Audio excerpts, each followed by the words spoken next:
Hello friends, data communication and network के lecture number 6 में आपका स्वागत है। आज हम लोग डिस्कस करेंगे सैटेलाइट कम्युनिकेशन। अभी हम मीडिया की बात कर रहे थे। हमने पहले गाइडेड मीडिया की बात की, फिर अनगाइडेड मीडिया की बात की। अनगाइडेड मीडिया पर ही बेस्ड है हमारा सैटेलाइट कम्युनिकेशन। सैटेलाइट कम्युनिकेशन कहने का सीधा मतलब है कि ये अनगाइडेड है। यहाँ पर सीधी सी बात है कि हम माइक्रोवेव सिग्नल का इस्तेमाल करते हैं, लेकिन जो सामान्य ट्रेडिशनल हमारा माइक्रोवेव ट्रांसमिशन था उसको हमने चेंज किया और उसी को हमने सैटेलाइट कम्युनिकेशन बदला। सैटेलाइट कम्युनिकेशन का बेसिक स्ट्रक्चर क्या है कि हमारे पास मान लेते हैं ये अर्थ कर्वेचर है, यहाँ पर एक ए पॉइंट है, यहाँ पर हम बी पॉइंट पर हैं।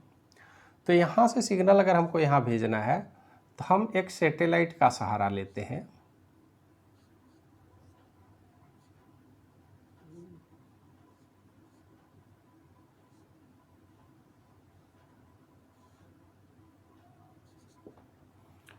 अब यहाँ ट्रांसमिटिंग एंटीना से हम सैटेलाइट को सिग्नल भेजेंगे और सैटेलाइट पुनः उस सिग्नल को हमारे पास, अगर ये हमारा ट्रांसमिटिंग स्टेशन है, ये रिसीवर है, तो बीच में हमने सैटेलाइट का सहारा लिया है। सैटेलाइट काफ़ी ऊपर हमने एडजस्ट कर रखा है। जो हमारे जितने भी सैटेलाइट हैं धरती से काफ़ी ऊंचाई पर हम उसको एस्टैब्लिश कर देते हैं। और जियो सिंक्रोनस सैटेलाइट की बात करते हैं, पहले देखा जाए कि सैटेलाइट कम्युनिकेशन है क्या। बोलता है it is a line of site microwave transmission तीन तरह का हमने पिछले क्लास में देखा था। एक स्काई वेव प्रोपेगेशन था, एक अर्थ था, एटमॉस्फेयर में सीधे ट्रांसफॉर्मेशन, और तीसरा था लाइन ऑफ साइट। तो ये लाइन ऑफ साइट का ही एक्सटेंशन है। It is a line of site microwave transmission between earth station and satellite. मतलब ये हमारे धरती पर जहाँ भी अर्थ स्टेशन बने हुए हैं, इस ए पॉइंट की अगर बात करें, बी पॉइंट पर, तो यहाँ पर अर्थ स्टेशन है, यहाँ पर अर्थ स्टेशन है। ये अलग बात है कि ये अर्थ स्टेशन जो है वो ट्रांसमीटर रिसीवर दोनों हो सकते हैं। एक ही जगह से आप ट्रांसमिट भी कर सकते हैं, सिग्नल को रिसीव भी कर सकते हैं।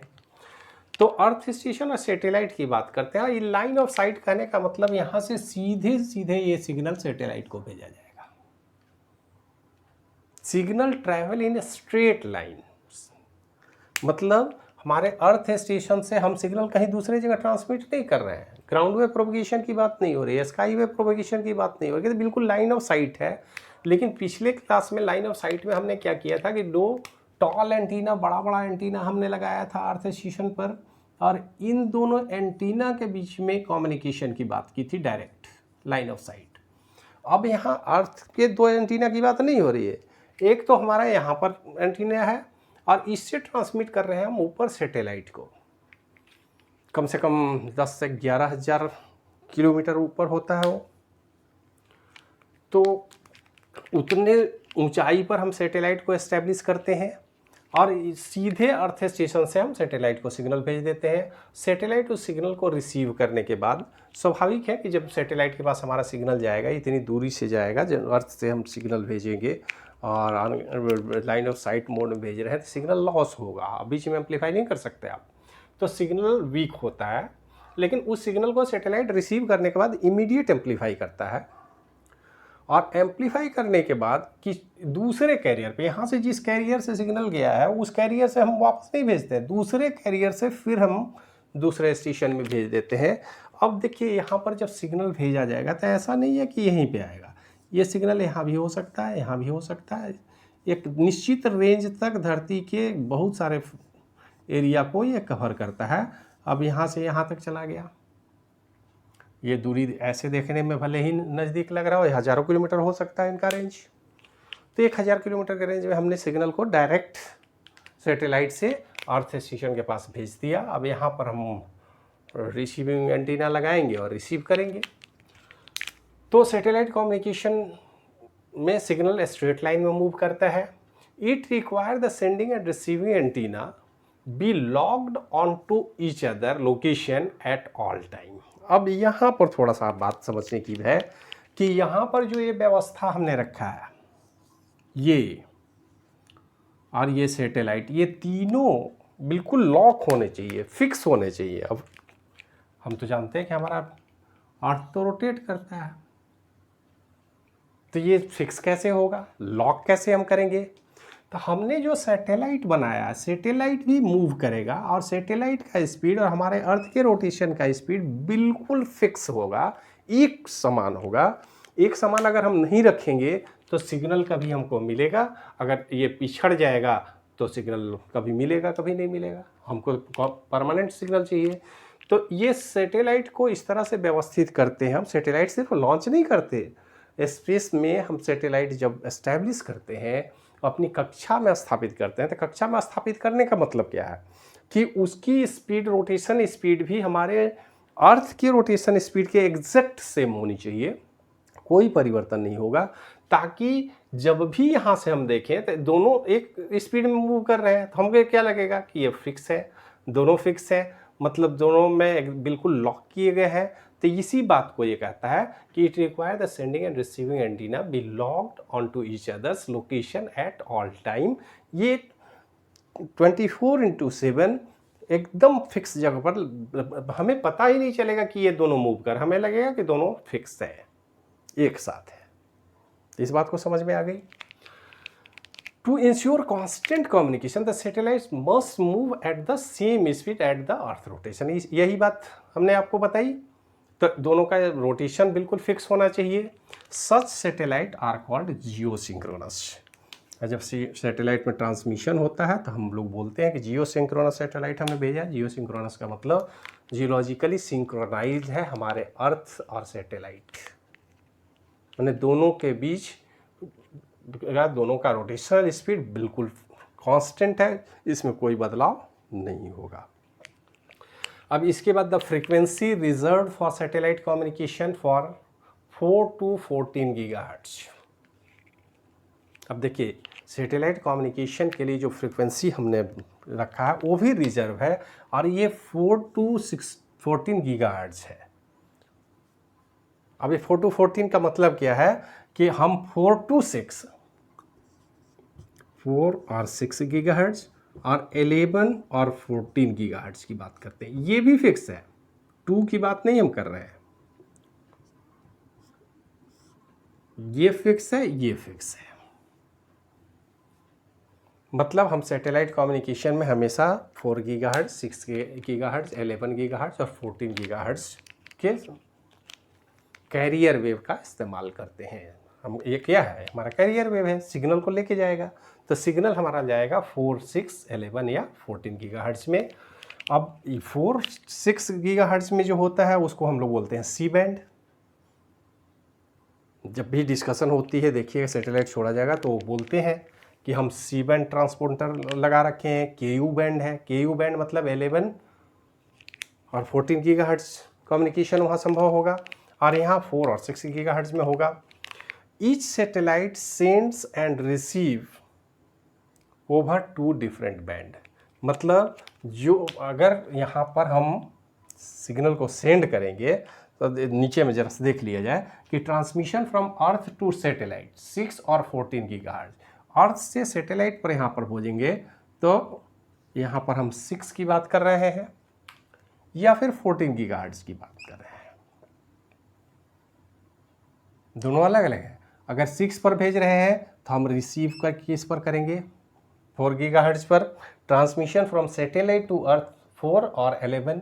अगर 14 पर भेज रहे हैं तो उसके लिए 11 गीगाहर्ट्ज का हम बात करेंगे। और ये दोनों सेपरेट फ्रीक्वेंसी, अलग अलग फ्रीक्वेंसी रखने का मकसद ये है कि कोई इंटरफेरेंस नहीं हो। ऐसा नहीं कि 4 पर जा रहा है उसी को हम भेज रहे हैं, हमको पता नहीं चल रहा है कि कौन सा सिग्नल वीक है, कौन सा ये है, कोई कन्फ्यूजन सैटेलाइट का ना हो। तो सैटेलाइट बिल्कुल यहाँ पर रिसीव भले ही 6 गीगाहर्ट्ज पर करे, वो 4 मेगाहर्ट्ज पर ट्रांसमिट करेगा। अगर 14 गीगाहर्ट्ज पर रिसीव करता है तो 11 गीगाहर्ट्ज पर ट्रांसमिट करता है। मतलब सिग्नल को वहाँ हम कैरियर शिफ्ट कर देते हैं, जिस कैरियर के थ्रू ये यहाँ पहुँचा है, यहाँ पहुँचने के बाद हम सिग्नल को निकालते हैं, सिग्नल को थोड़ा मजबूत करते हैं, कैरियर को चेंज करते हैं और दूसरे कैरियर वेव से वापस हम अर्थ स्टेशन को भेज देते हैं। सीधी सी बात है, अर्थ स्टेशन से हम सिग्नल को सैटेलाइट के पास भेजिए एक सर्टेन फ्रिक्वेंसी पर, और यहाँ पर इसको रिसीव करने के बाद उसको डिमॉड्यूलेट करेंगे, थोड़ा एम्पलीफाई करेंगे सिग्नल को। एम्पलीफिकेशन के बाद एक दूसरे कैरियर पर जस्ट नियर अबाउट, देखिए यहाँ 6 गीगाहर्ट्ज़ पर हम रिसीव कर रहे हैं तो 4 गीगाहर्ट्ज़ पर भेज रहे हैं, थोड़ा स्लो ही फ्रिक्वेंसी करके भेज रहे हैं।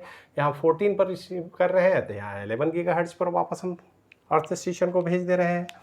तो अगर 4 या 16 गीगाहर्ट्ज़ की हम बात करें तो 4 और 14 gigahertz uplink frequency, uplink means earth to satellite, और डाउनलिंक फ्रीक्वेंसी मतलब सैटेलाइट टू अर्थ। तो transmission from satellite to earth 4 और 11 gigahertz is called downlink frequency. User side antenna known as VSAT. अब यहाँ पर ये वीसेट आप लोग घर DTH तो देखते हैं हर छत पर लगा रहता है इस तरह से, एक निश्चित एस्टेब्लिशमेंट के साथ हम लगा देते हैं इस तरह से, डिस्क टाइप का एंटीना हमने लगा रखा है। तो ये जो डिस्क टाइप का एंटीना है इसी को हम बोलते हैं VSAT, very small aperture terminal. ये जनरली 1 से 2 मीटर का होता है, 1 से 2 मीटर इनका रेडियस होता है। इसी तरह का छोटा एंटीना लगाते हैं, थोड़ा बड़ा भी हम रख सकते हैं, तो 1 मीटर हो सकता है, 2 मीटर हो सकता है, इस तरह के अपर्चर का एंटीना लगाते हैं जो इस सिग्नल को रिसीव करेंगे। ट्रांसमिट करने के लिए भी उसी तरह के सिग्नल को हम इस्तेमाल करते हैं। तो वीसेट हम अर्थ स्टेशन पर लगा सकते हैं, लेकिन जनरली यूजर साइड में, अब जैसे हम लोग DTH का सिग्नल रिसीव करते हैं सैटेलाइट से डायरेक्ट अब आता है, तो DTH हमारा क्या है, वीसेट एंटीना है जो अपने छत पर हम लगाते हैं और आसानी से रिसीव कर पाते हैं। लेकिन एक बात यहाँ ध्यान में रखनी है कि क्या ये इतना आसान है, तो 2-3 बातें आएंगी। पहले तो सैटेलाइट को एस्टैब्लिश करना ही अपने आप में बहुत कॉस्टली अफेयर है। सैटेलाइट को जियो सिंक्रोनस ऑर्बिट में एडजस्ट करना सामान्य लोगों की बस की बात नहीं, प्राइवेट कंपनी नहीं करती, गवर्नमेंट करती है, तो इसमें एक बार में बहुत सारा खर्च होता है। दूसरी बात, यहाँ से सिग्नल आप भेजते हैं तो वो सिग्नल डायरेक्ट वहाँ पहुँचता है, लेकिन पहुँचने के बाद तो वहाँ हमको उनको प्रोसेस करना पड़ता है। वीक सिग्नल हो गया तो एम्पलीफाई भी करना पड़ता है, एम्पलीफाई करने के बाद दूसरे कैरियर पर अपलोड करना पड़ता है और उस कैरियर से फिर वापस भेजते हैं।